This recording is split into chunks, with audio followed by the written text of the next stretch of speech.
Welcome back to Movies at 2 a.m., the show where we discuss B movies, bad movies, low budget movies, box office bombs, critical disappointments, and all manner of obscure film. I'm Bryce Huffman. I'm Irving Thomas. And today we got the 2004 somewhat family comedy, Johnson Family Vacation. Family adjacent.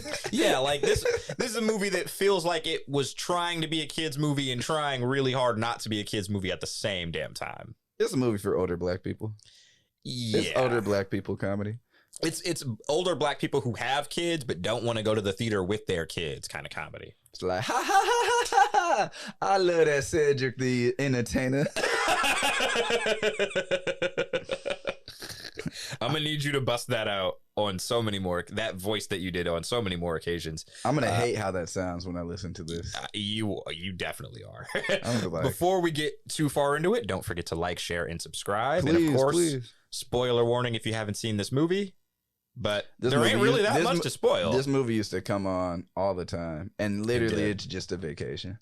Yeah, so the IMDb synopsis for this movie is pretty simple. Vanilla. I said it's vanilla. Yeah, pretty vanilla. Buckle up for the wildest road trip of the year. Why are you doing? Are you about to sell me a used car in the booth, bro? I'm reading it the way that I'm sure the person who wrote this sounds like. So I'm gonna restart. You ready? You prepared? I'm sorry. I wasn't ready. I had to brace my. You should have gave me a disclaimer, a heads up. Buckle up for the wildest road trip of the year. A comedy adventure about a misfit family trying to survive outrageous obstacles, including each other, on a cross-country trek to their annual family reunion. Oh man, this movie. You sucks. for sure about to sell me a lemon and upcharge me at a used car lot. That was insane. That was hey, bro, insane. I'm trying to get this voice acting going. Hey, bro, I believe in you. If there are any recruiters or talent agents out there, recruit my man. He's got the voice. I apparently do, man. Hey, I believe in it. You did you have a synopsis or no for this one? Yes, I did. Do you want to go first or should I? I can go first if you want. Yeah, I'll let you go first. Yeah, Winner goes first. I feel like okay. Hey, okay, we're figuring out the structure in real time. Let's go. My synopsis is short and sweet. Well, it's not sweet, it's short. Tyler Perry presents Ben Carson's Family Vacation. Okay. I'm glad we were thinking along the same lines for our synopsis. I was gonna say Mr. Brown, but I was like, I feel like people wouldn't immediately pick that one up. I don't think. That's fair. Black people would. Well, yeah, people who saw this movie would. White people would be like, Mr. Brown. Can Mr. they say Who that? Brown? Can they say that? Like, Isn't that racist? Like, he is brown. Maybe it's not racist if we just call him the color that he actually is. All right, mine was... That's a 10. In this black quasi remake of National Lampoon's Vacation, You beat me. Cedric the Entertainer plays a geeky wannabe black Republican who I takes called him his Ben Carson.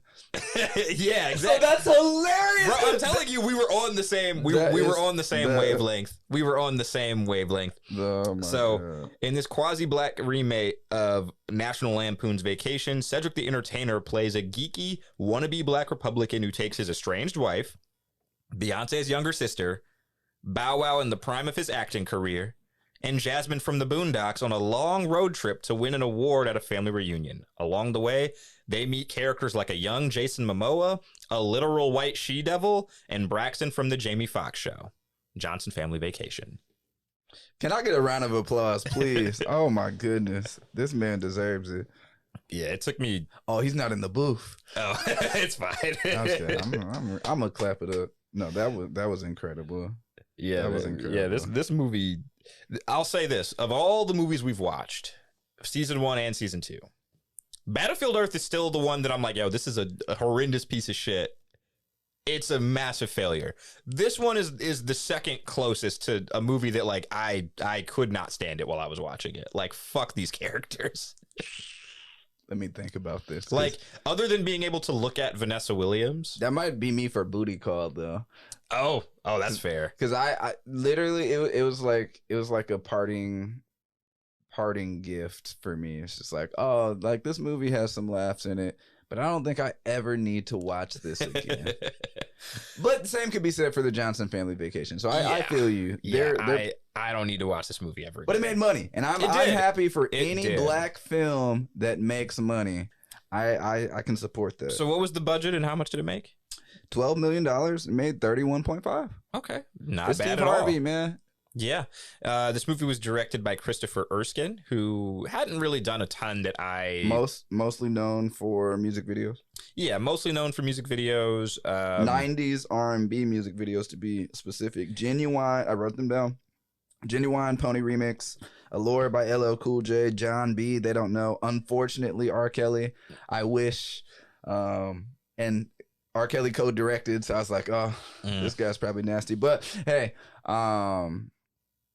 interesting. And it was written by the Jones brothers, Todd R. Jones and Earl Ritchie Jones, who both wrote on the Hughleys. Todd R. Jones also wrote on... Can we talk about this for a second? What part? Can we talk about this for a second? The two brothers writing? How D.L. Hughley is not funny. Can we just have a moment? Yeah, can we have a moment to talk about how unfunny D.L. Hughley is? Of course we can. I've never found him funny. I don't understand how he got a show. I do understand how he got a show. He got a show because he was charismatic enough, and in the late 90s and early 2000s, any black charismatic person who was willing to show up every day for work was going to get a show. Would you rather take dating advice from D.L. Hughley or Buns from Booty Call? Ooh, that's a good one. I'm stumped. I think I'm going to say D.L. Hughley. Because they're both diabolically horny, but I think with D.L. Hughley, you get some advice that is so terrible that it's literally just like, I'm just going to do the opposite. With Buns, it's like, Buns thinks he's giving you like real game, and it's all bad. All of the advice is bad. Even when he made a legitimate point about like 7 weeks being kind of a long time to hold out, like it's just so bad. But it's really a lose battle because like who. Okay, I'm sorry for the tangent. I'm sorry for the no, tangent. like that was fine. I also want to point out about it that D. Ray Davis is in this movie, and the only reason I say that is because I want you to talk about. It's very vanilla. What this plot is, and your synopsis really tells anyone that's listening or watching like what this movie is. But if you can just go through like the different escapades, because it starts. So the movie starts with Cedric and his kid Bow Wow at the car dealership where he went to just get his car. Cedric's kid is Nate Johnson, and Bow Wow is DJ Divernius James, DJ for short. Man. That was hilarious when I heard him say that the first time. Like, I remember seeing the movie the first time and just like me and Kristen were like, wait, what did he say his name was? Divernius. You know, black people love some creative names. Yeah. Well, so do white people, and that's underrated too. People are hating on the creativity of black names. I've seen some white people's last names, if we're really going to talk about it. There are some white names just from people I went to school with. I'm not going to say these names. And anyone that goes to private school, I'm just keeping the buck, or I guess white public school, but I don't know much about white public school.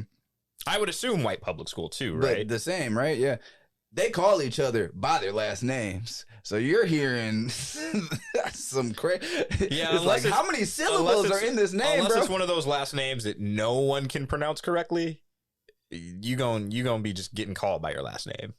It's pretty. But yeah, so they go to the car shop. He took his truck in just to get an 8-track player, which fine. That's fair. It's very like boomer. I would it's love very boomer, but I would love an 8-track player in my car because I'm a boomer sweet when it comes to music. But like that's a reasonable thing to want.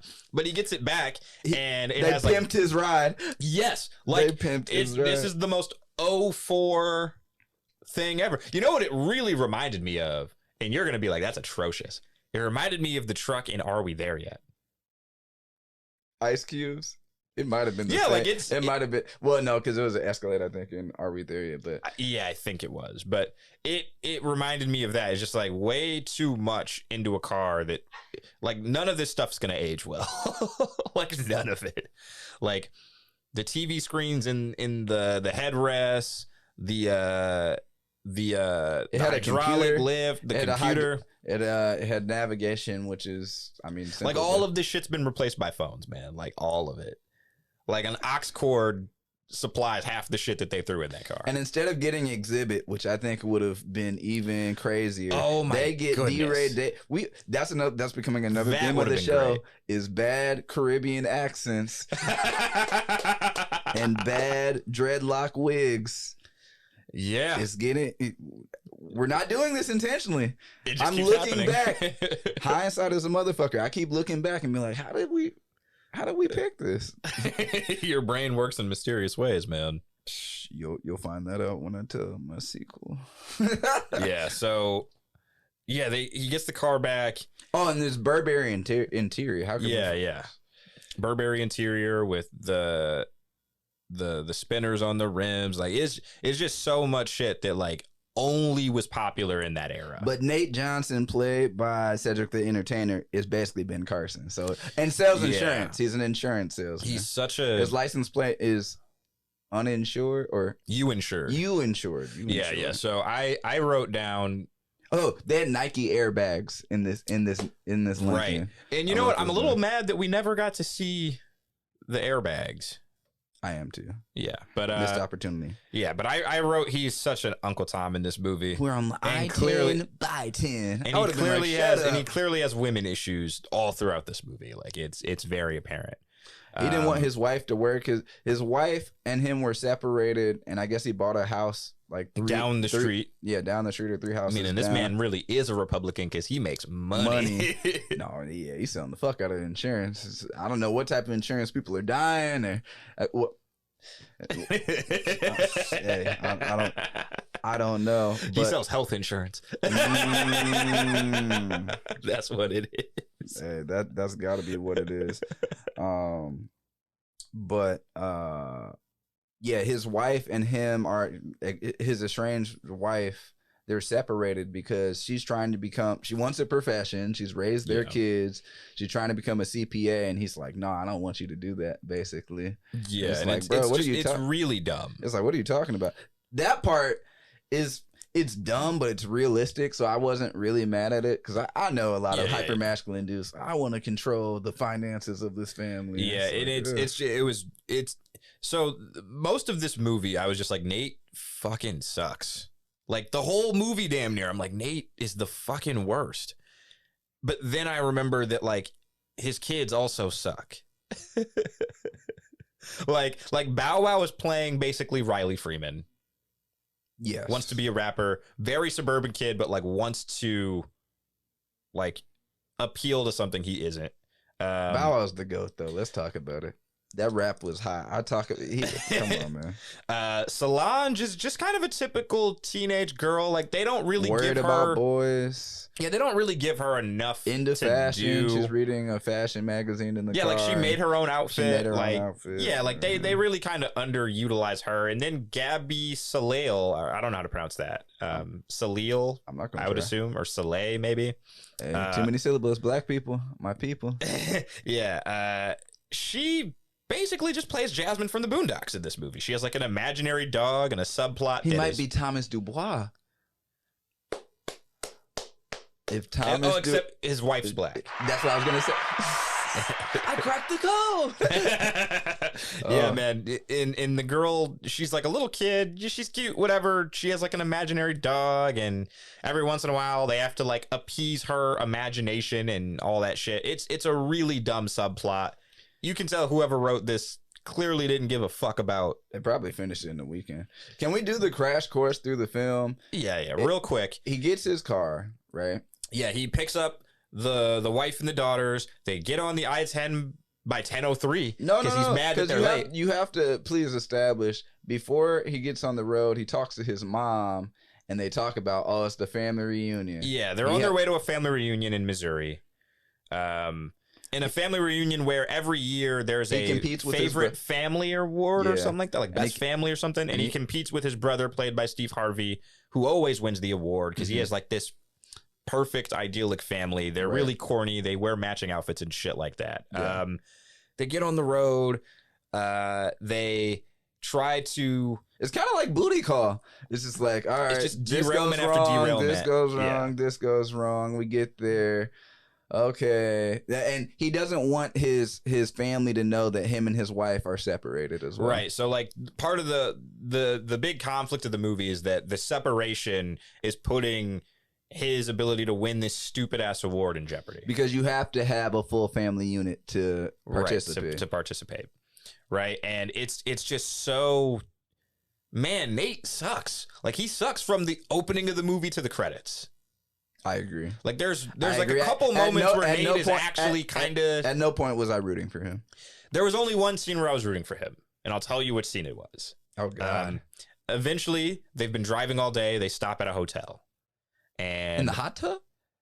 I was rooting for Nate when he goes up to the lady at the front desk. Oh, trying to do something special. Yeah, he's trying to do something nice for his wife, and she assumes that he's there on some bullshit. And I was rooting for him in that moment because his intentions were good. Exactly. And it's like, as much as you suck, Ben Carson, trying to do something trying to do something good for your wife who is not problematic like you are. Yeah. I'm always going to be for husbands doing good things for their wives. I respect that. But his wife decides in a moment of pettiness to be a complete and total asshole to him and steal his swim trunks when he's in the hot tub. And then a bunch of, she doesn't know that this is going to happen, but a bunch of bigger women jump in the hot tub with him and basically molest him. And it's a scene from a movie. I'm like, you couldn't put that in a movie nowadays. Because using big women as the like the punchline of a joke when Cedric the Entertainer is also on camera is really a weird choice. I said it was so disrespectful, and whoever wrote that scene is creepy. Yes. And strange, because when they got in the jacuzzi, it stopped bubbling. Yes. And then all the water overflowed, basically. They were all incredibly horny. But I also said if I was him, as soon as his wife, because there's like maybe a few seconds before his wife takes his trunks and is like, he's stuck in the hot tub and no one is around. There's a few seconds. I was like, I would have took those few seconds, ran to my trunks, because she just puts them on a branch. Yeah, they're like 5 feet away from him. I was like, all right, like if someone sees my junk, I guess, but like I'm not about to sit here. Which not like if she had taken his trunks with her, that's a completely different situation. But then while he's in the hot tub with these bigger women, the woman from the front desk walks by and notices, oh, that's not his wife. That's a bunch of women. He's being a shithead. I'm gonna steal his trunks. So then he has to walk through naked. It's so, all of it was so avoidable. And the scene doesn't make sense to me for 2 reasons. Because A, like you said, he could have just got up and got his trunks. But also, at this point, other than Nate being an insufferable ass the whole first day of the movie, there's no real reason for her to take his trunks. Like, she can not fuck him. Cool. But then, why?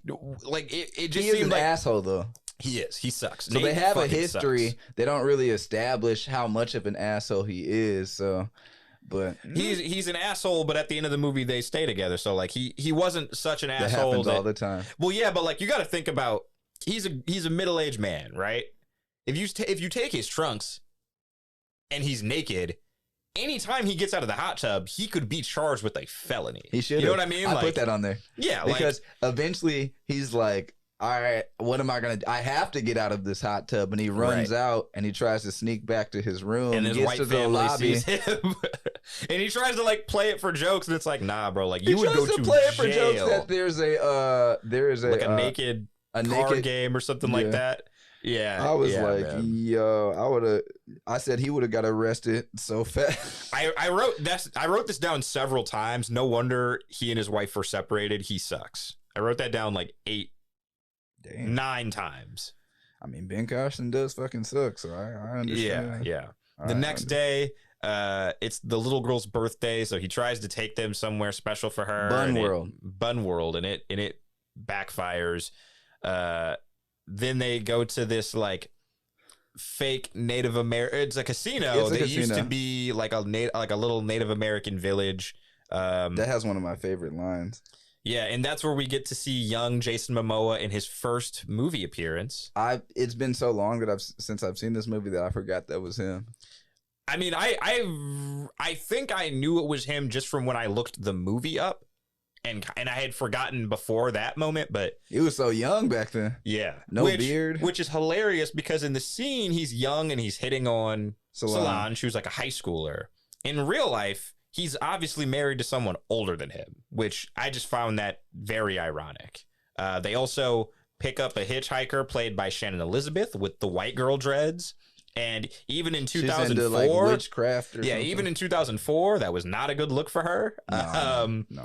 And then she's like a literal white she-devil, bro. Like he goes to the bathroom because the daughter spills something on his pants. He goes to clean it up. That's one of my favorite scenes. Then she prays over the meal.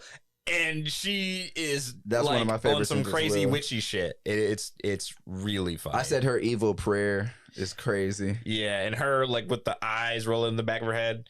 Let's real quick. I want to shout out Shannon Elizabeth because like she went from American Pie playing like the vaguely Eastern European chick to this role. And she's had a pretty wild career, like between American Pie and American Pie 2. Like she was in Jay and Silent Bob Strike Back. She was in Scary Movie. She was in 13 Ghosts with Matthew Lillard. Like she's been in some really fun movies. Yeah. And in this role, I was like, yo, this is not it.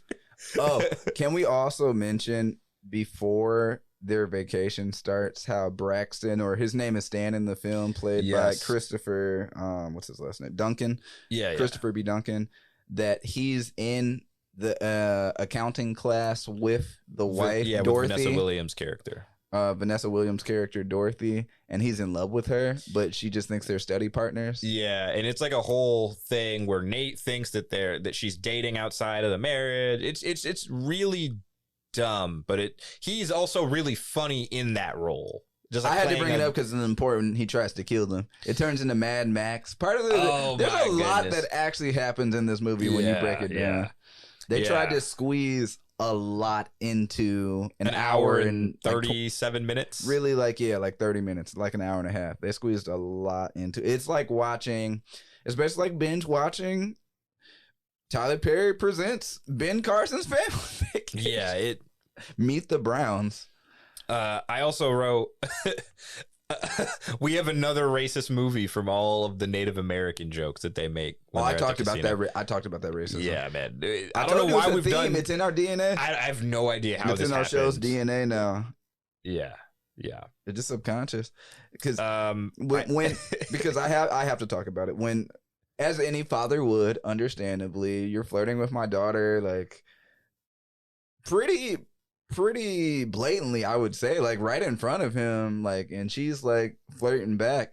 I'd be like, what the fuck are you doing as well when they're at the casino? I mean, this is Jason Momoa, so I get it, he's handsome, but it's like, relax, bark.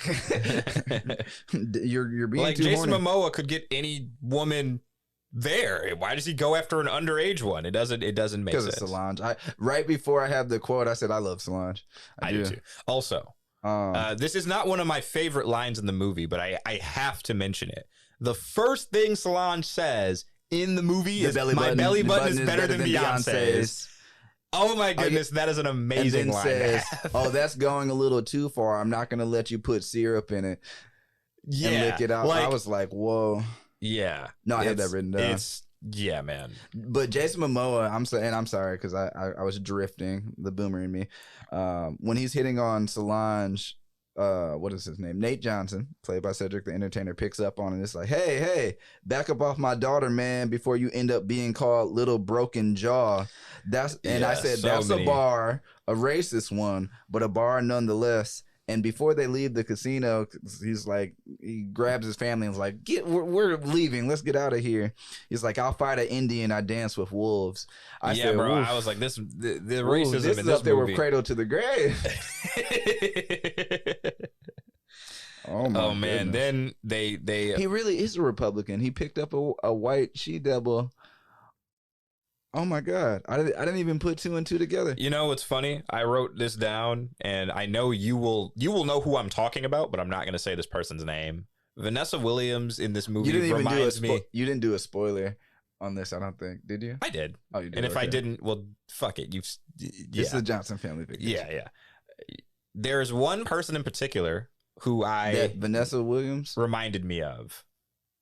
In real life? Mm-hmm. Someone I used to work with. Oh, Jesus. Yeah. Could you want me to say it? No, you don't gotta say it, but I had to get that like out Voldemort. there. Oh my God. Do I say it? And I thought about this person being married to Nate in this movie, and it's like, of that, and just being a miserable human being. Yeah, and I'm like, that would all make so much sense. I would not be shocked by that. In my notes, I definitely called him Ben Carson and a coon. I called him an Uncle Tom. I called him a younger, fatter Jim Brown. I called him. Funny enough, I did say Ben Carson's name in this movie, but I didn't call him Ben Carson. I was like, this man is giving me Ben Carson vibes. And then I said, this is what leftists think Barack Obama is like. I am screaming. So can we talk about the reviews? Yeah, go ahead. Can we talk about the reviews? Because I feel like we're running behind today. That's okay. All right, good. So my favorite review, this movie was rated poorly, as it should be. What does it have on Rotten Tomatoes? 6%. What does it have on IMDb? 4.5 out of 10, a Metascore of 29, and a Rotten Tomatoes audience score of 44%. All right. Which is funny because 72% of Google users liked this movie, but I think it's just people who were searching this movie because they enjoyed it. That's probably Cedric the Entertainer family. Cedric and Steve Harvey trying to boost this movie's profile. I said, I'm proud of that. So my favorite quote, and there are a lot of them. I said we should go through and read a bunch of them, but there are so many other pockets of this film I want to jump around to, so I it's fine. But the worst and best review that I found was Jonathan R. Perry from Tyler A. Morning Telegraph. I don't know what that is. That's fine. But his review was great.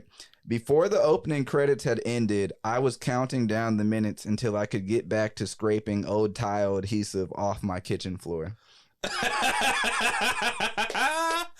Yeah, I wrote a few times down. It's like, why isn't this movie over yet? Holy shit, I'm not even halfway through it. Holy cow, there's still 20 minutes of this movie. I was so the mad. Same thing. At the end, so Cedric the Entertainer at one point plays one of his family members. He tries to do a Murphyism and tries to play his Uncle Earl. Of course. So he, like Bryce alluded to in the beginning of the movie, he picks up his car trying to get an A-track and they pimp his ride. But he's like, whoa, like he's a Republican. So he's like, I don't want these Burberry interior. He's like, this looks like a black man's car. I can't drive this. This looks like a rapper's car. I don't want this shit. So they're like, all right, no, that's perfectly fine. Like, we can't just like make all these changes and change it back right now. Like, just bring it back when you're back from your family vacation intact, and like we'll make everything right. So part of the film is like, oh, he's telling his family like, don't mess up this car. Like, I can't. I gotta take it back in perfect condition. Yeah, so then obviously shit keeps fucking with the car. Like Stan tries to ram them in a fucking it turns into Mad Max. He tries to kill them. His daughter spills some Fruit Loops or something, which that part didn't make sense to me. I was just like, yeah, like you can just vacuum the shit. Like that's and it's like if she's struggling to open it, and I know this is what my parents used to do. They would just like one of them would just open it and hand it to us. No Child Left Behind. She was literally left in the back. That should be the sequel. Johnson Family Vacation. They left her ass in Missouri with her imaginary ass dog. That would be the greatest black rendition of Home Alone ever.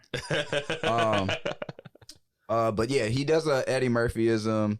His car gets messed up. They make it close to Missouri to the family reunion, and he has to call Uncle Earl. And Uncle Earl is trying to work on his car. This movie made me realize Cedric the Entertainer's been in a lot of bad movies. Like, let's talk about it. And I love you, Cedric the Entertainer. I think he's hilarious. I really he is funny. I think he is hilarious, but he has been in some bad movies. The Honeymooners is terrible. Why did you remind me of that? Because I specifically wrote it down in my notes. I was like, this is one of the worst movies. It's just kind of like the Johnson Family Vacation. When you go back to it, you're like, when is this gonna end? Yo, thank God 30. You did not write that on our schedule. Thank God I don't have to rewatch that movie, The Honeymooners. Because fuck that. It's not even worth talking about. It's such a bad movie. They tried to throw Gabrielle Union in there to draw people in, to draw dudes in. They drew 10 or 11-year-old, however old I was when the movie came out. They drew me in to watch it with Gabrielle Union. And I was like, Gabrielle Union, why would you do this to me? Why would you betray my trust? That movie was dog water. Okay. This movie's not any better, though. This movie sucks. This is better than The Honeymooners.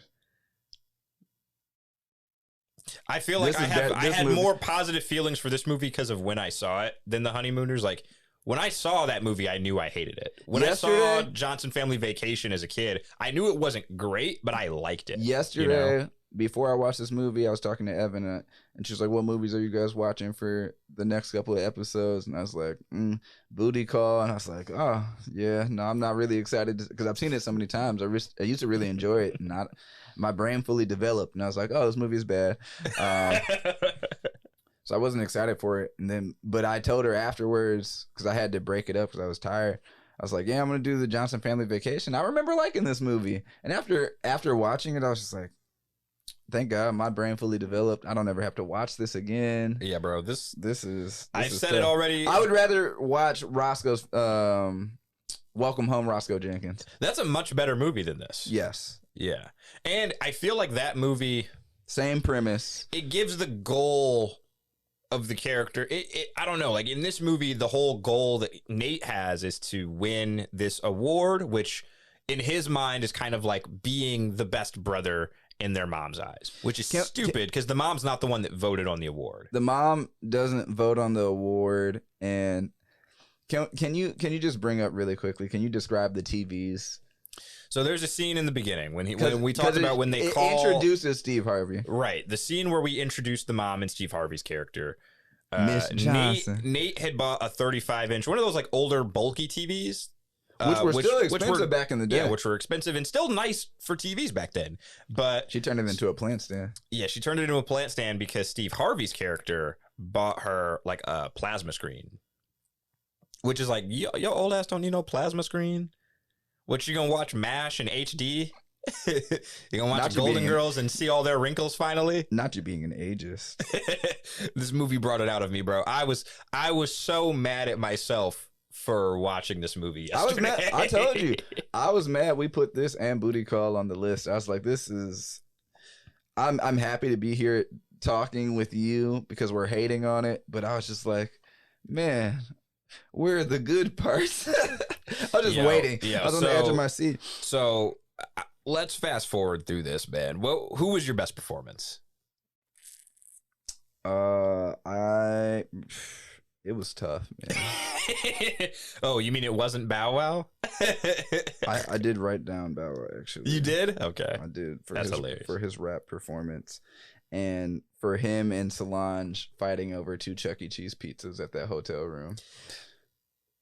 My man, I wrote that down and I was like, ain't no way. There's no way in hell. There's no way in hell. These 2 niggas are fighting over Chuck E. Cheese pizza, bro. I've never seen it. Because so part of the movie, the reason that I think you may have said this already. Part of the reason that they end up at Bun World is because it's Destiny, their baby, the Nate, little girl's. It's her birthday. And she wants to go to Chuck E. Cheese, but he's like, no, we got to get the family reunion. We don't have time to stop at a Chuck E. Cheese. Like, we're going to Bun World. And it sucks. Well, it sucks. They picked up a she-devil, Yeah. who does an evil prayer while Nate, he spills ketchup on his pants, goes to the bathroom, finds out that the chef that's supposed to be preparing the cake for the little girl, the surprise cake, is taking the craziest shit of all time. And he's like, man, there's no toilet paper. I mean, he doesn't wash his hands. He has a spatula in the bathroom with him. In the bathroom. So they get the fuck out of there, and then they go to a hotel afterwards.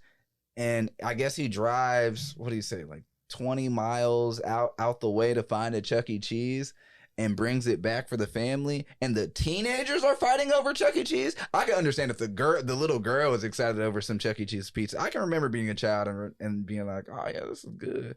Brain not developed yet. Taste buds not either. But as a teenager, hell no. Nah, I'd be like, that's not believable. You could have got 2 hot and ready's and called it a day, my man. That is not believable. You could have got us a DiGiorno and called it a day, my guy. That is not believable at all. They get arrested. Do you want to talk about how he gets arrested, or how the whole family gets arrested? Do you talk about them getting arrested first, or do you want to talk about the she devil with having the alligator? Because I have comments. Yeah. So the alligator scene. So basically, they go back to the hotel room. They're in the hotel. How would they not know she had an alligator, even though she's been in the car with them? Her backpack would be moving. Like, yeah, like all of these things, right? So it's the middle of the night. It's like 3 a.m.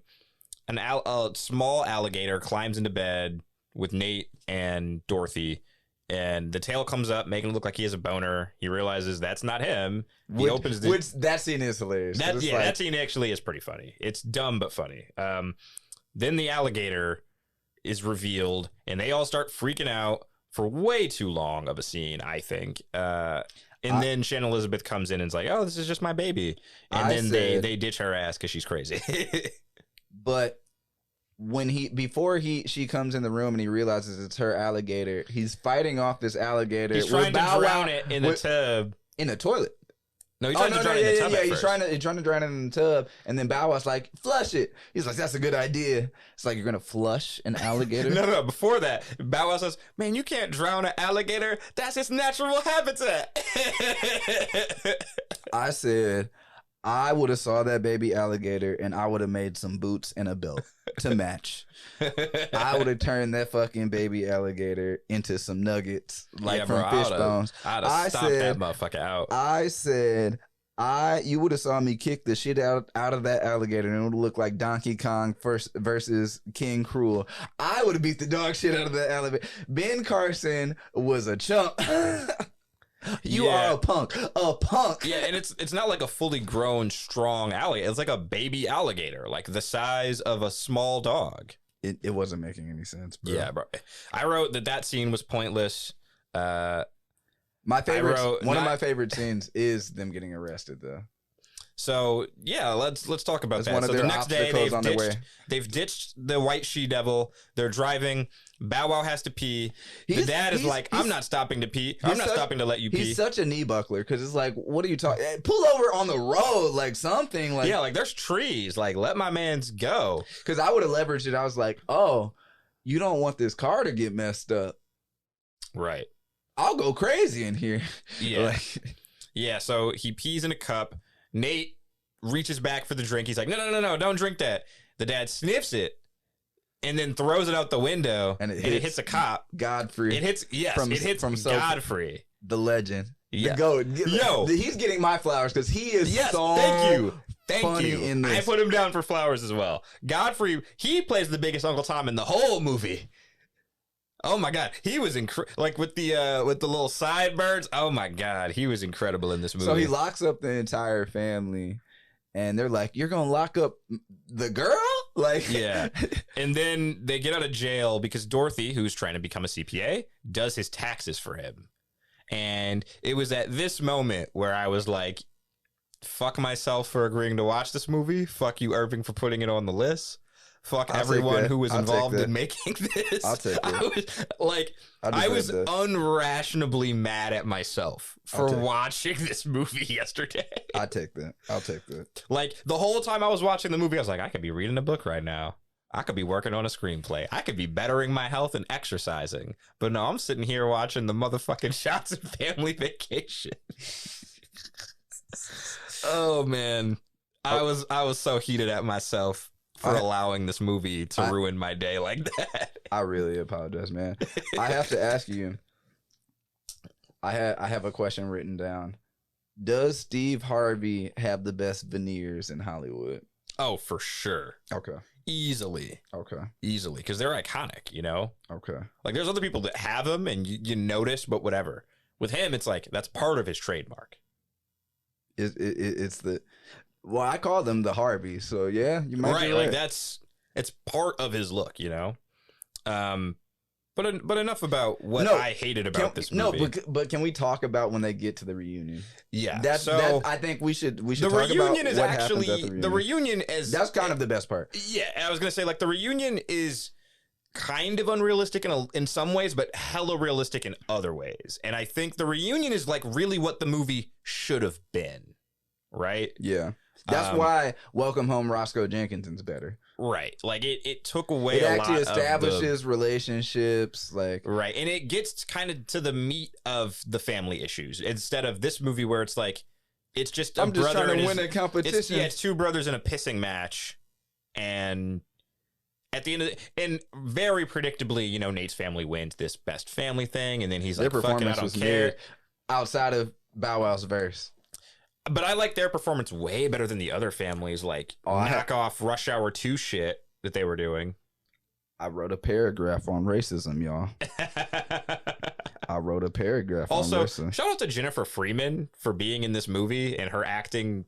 Her acting is atrocious in almost everything she's in, but because she gets so little lines to actually say, her acting doesn't ruin the scenes that she's in. And to clarify, that is Claire from My Wife and Kids. Yeah. And I forget what her character's name is in You Got Served. Yes. But I said, so the competition is... That's the movie we should have done. I agree with you. I think we put that on the list. The competition, to win the award, you have to do a bunch of different competitions. So it's like there's, I think, a sack race. There's a talent show. Yeah, like it's a bunch of different things they got to do. When they're doing one of the races, Claire... oh my God, what is her name? Jennifer. I don't know what the character's name is, but Jennifer Freeman, she pushes Solange because they're competing. And I said, how much do you think Jay-Z paid her to do that? That's amazing. Thank you. I'm mad I didn't think of that. She plays Jill. Jill. It's so generic. Yeah. Like, I really did hate watching this movie. Like, it was really bad. It was really bad. I can't express to you enough how when the credits finally hit, I felt so much relief. I said at the talent show, and I have another question for you. So the what is his name? Steve Harvey's character, Mac Johnson, Cedric the Entertainer, Nate Johnson's brother in the film. Right. Their family does this, like Bryce just alluded to, this weird rush hour performance, dance, karate performance that didn't make any sense in the world. Nate Johnson and his family do like a funky, like rap song. Yeah, like imagine if Kool and the Gang had 50% of that swagger with like a Bow Wow giving a verse. The Bow Wow verse, I will die on this hill was hot in my opinion. But I asked you, I will say for a 2004 Bow Wow verse, do you think Jermaine Dupri happened to be at that family reunion and that's where he got signed? Because Bow Wow wants to be a rapper in this film. Yeah. Oh man, that's fucking funny. I didn't even think of that. Do you? I wish Jermaine Dupri was in this movie. Actually, he would have made it. He would have been an amazing cameo. And we have to talk about the end because that's actually my favorite part. And then we can go into best scenes, and eventually we can do flowers. But I want to get to I want to hear your sequel. All right. So I want to hear your sequel. Let's rush through the ending of this movie. Let's knock this out. So they win the award. He gives the award back because he doesn't really care. He's got his family. That's the best award he could ever have. Blah blah blah blah blah. Right. Stan shows up in the motherfucking I said Optimus Prime returns. Optimus Prime. He shows up in the 18-wheeler. Crushes the award. Steve Harvey mourns for it, like the beginning of Pet Sematary or some shit. And then Stan gets out of the truck and gets to dirty macking. He tells his entire family reunion that his wife is separated, and he doesn't qualify for the award anyway. Yeah, it's so dumb. And then, my favorite part and my new favorite scene, and they put it in right at the perfect timing. They're like, okay, like we've already made amends with Nate Johnson. Like, we love him. This is our family. Who the fuck are you trying to hit on his wife, Dorothy? And Miss Johnson is like, well, no, Nate is about to fight Stan because he's like, you're not about to disrespect my family. And his mom is Miss Johnson. Yeah, is Aloma like, Wright. She's like, no, I got this, and knocks him the fuck out. And one punch with one punch grandma. I like it. But my favorite line in this film is Steve Harvey. I don't know if he did ayahuasca before he came on set. I'm so mad I know exactly what line you're about to say. But this man, he sounded like I shouldn't say Cosby, but he sounded like Fat Albert in the Cosby. He sounded like Mushmouth. He said, "Mama crack him. Mama say crack crack. Mama was your dessert. Mama say crack crack." And I was like, what the fuck are you talking about? I was watching this at 7:30 in the morning. Like, bro, what are you talking about? Bro, I wrote that down. I was like, Irving's going to have a field day with... I literally wrote that down. My jaw dropped to the ground, bro. I said, yo, what? How did you... I know they didn't write that in this script. I know he freestyled that. It almost sounded like he was having a stroke. It did. So then... You know, they leave the family reunion, they get back home because Uncle Earl fixed up the car, surprisingly, even though he looked like a fucking idiot trying to work on it before. Fixes up the car. They get back. He's like, only thing you can't do, no sharp turns. It's the only thing. Yep. They get back home, park the car. They all get out of the car. And then that motherfucker immediately falls apart. Uncle Earl also has the best line because he's been hitting on Dorothy the entire time. Literally. Like a lot of black families have old uncles that are kind of creepy or very like... flirtatious, I guess is the best word. That's a nice way to put it. That is a nice way to put it. But he tells Dorothy right before he gives back their car, girl, you look good. Girl, if you don't look like a hot cup of soup and I got the flu. I said, that's a bar. I said that's for sure a bar. I wrote down, girl, if you don't look like a free can of motor oil. And I was like, who wrote that? Because that person is perhaps my favorite person involved with this film today. That was the part with the prayers is great too that we skipped over. Yeah, when they get to the family reunion, they get ready to eat and they like compete. It's almost like Ether versus Takeover family prayer. It's so fire. It was fire. Yeah, that's the one of the best reunion is the best stuff part in of the movie. Yeah, you don't even think about what else has happened or transpired before the family reunion. Once it gets to the family reunion, that is the film. Yeah, so and it's like 25 minutes. Best performance. Steve Harvey's veneers. I wrote a lot of notes about his veneers. I said Steve Harvey got some big ass teeth. Nigga got teeth like a dolphin or beaver. You could stick a string up his ass and pull it and his teeth would work like a chainsaw. The sharpest teeth I've ever seen. That boy got some chompers on him. Jesus Christ.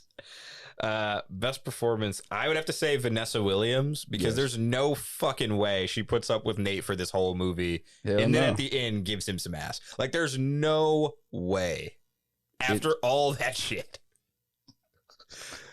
Yeah. This movie is cheeks, bro. I'm not gonna lie. This movie is a lemon. What was your best line? Just try to narrow it to one if you can. This movie is a lemon, bro. I'm not going to lie to you.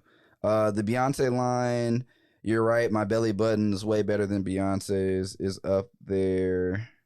Yeah, I'm just going with that one. Okay. It was a tie for me between that one and this one. Husbands like you give me hope. Do you have a brother? Gladys, the front desk lady at the hotel. I love it. Okay, so sequel reboot. What would it be? Resistance. Okay. You can go first for the sequel name because I went first last time. You not trying to hear this, bro. The sequel to Johnson's Family Vacation, which would be a far superior film.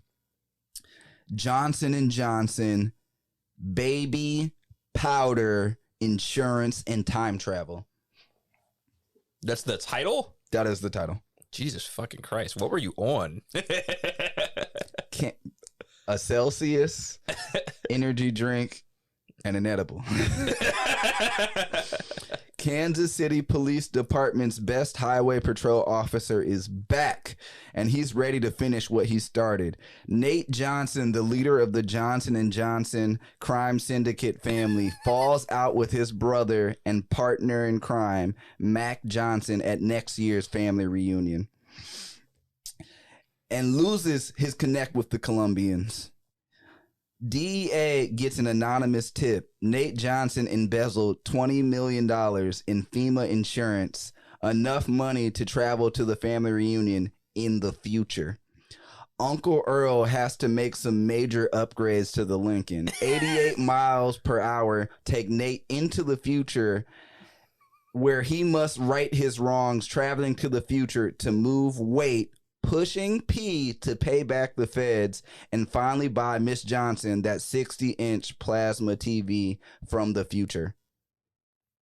Damn. Mine is so much shorter than that. Mine is like shockingly short. Mine is Johnson family funeral, because I was seriously so annoyed with all these characters the whole time. I would kill them all. They all die in a car crash because Nate wanted to show off his new whip. The end. Funny enough, though. Funny enough, and I'm sure you saw this. As of 2019, according to the wiki page, there was a sequel in the works called Johnson Family Celebration.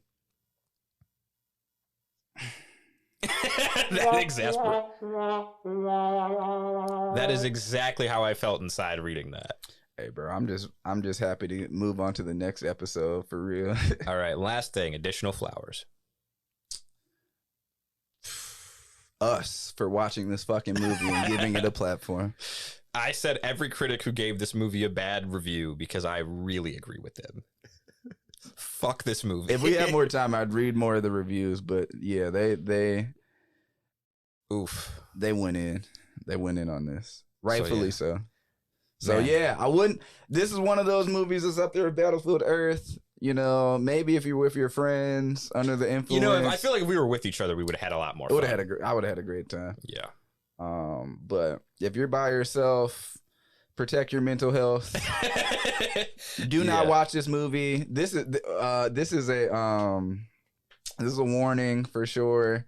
Cautionary tale. Not a spoiler warning. A spoil your brain warning. You will lose brain cells watching this film. I love you, Cedric the Entertainer, but this wasn't your moment. I love a lot of the cast of this movie. I do too. But this was none of them at their best. Bow Wow was not your number one fan. Shad Moss, this was not it, bro.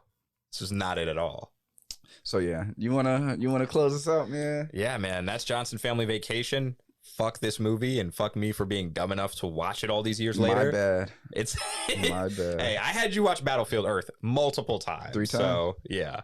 But for Movies at 2 a.m., we'll see you next week. I'm Bryce. I'm Irving. Peace.